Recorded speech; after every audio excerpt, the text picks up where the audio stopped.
Hi everyone, so we're going to do a wee case study for you today. I'm going to flip through my folder of clients in the last 3 months and pick out one that's quite interesting and tell you about what happened. So this is a great wee client. She came to me with her 16-1 Irish sport horse that had previously been jumping 1.10 m.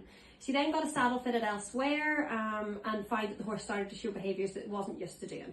So it was doing a little bit of napping, bucking, really difficult under saddle, just in all environments. It didn't matter where she was, whether she was out and about in her own arena or out hacking. Horse wasn't happy. The saddle that they had a curved tree. So it was a really curvy tree on a very flat back. And what happens when that happens is the rider does one of two things. They either put their weight down in the front, and when their weight's down in front of them, in their heels down here, the saddle tilts back and goes into the horse's lumbar.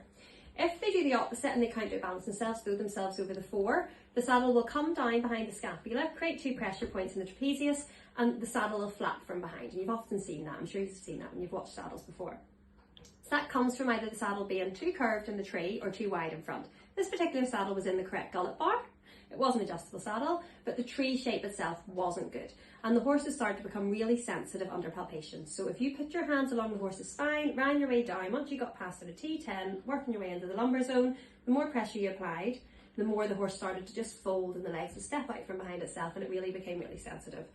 So we had a look at what was happening, and we saw, the rider was really losing confidence. So we moved that horse into a very straight tree. We found a saddle that fitted the rider well and fitted the horse well. We took the rider down into the arena and we started to do some work in different saddles. And we let them ride to make sure, one, they were confident to ride the horse forward in a new environment and we didn't have the behaviours we've been talking about. And also that we had the time to really assess whether this was making a difference, because the horse is currently sensitive and you don't just undo that with the right saddle. You have to give the horse time to recover from that.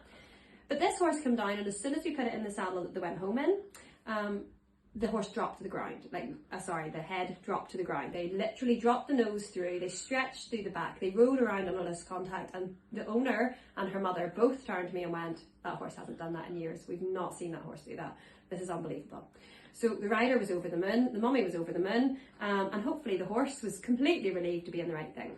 So if you're experiencing problems like that, if your horse has become sensitive under saddle, or if you think that the behaviour your horse is displaying can't be contributed to anything other than a saddle change, don't ignore it, guys. Don't think, okay, the horse has got older or something else has changed.